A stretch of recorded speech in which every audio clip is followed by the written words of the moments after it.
Ito pala ang mga senador na isinangkot ni Roberto Bernardo na nakatanggap ng kickback mula sa mga proyekto ng Department of Public Works and Highways, DPWH, ay sina Senator Chis Escudero, dating Senator Bong Revilla, at dating Senator Nancy Binay.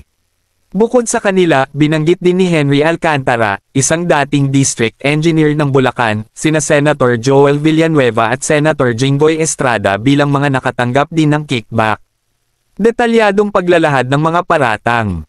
Senator Chis Escudero, ayon kay Bernardo, personal niyang naihatid ang 160 na milyong piso, na 20% ng 800 na milyong piso halaga ng proyekto, kay Maynard Ngu. Si Ngu ay kaibigan at campaign donor ni Escudero, at di umano'y kumakatawan kay Escudero. Ang mga proyektong ito ay nauugnay sa Valenzuela at Marinduque at isinama sa General Appropriations Act para sa 2025. Mariing itinanggi ni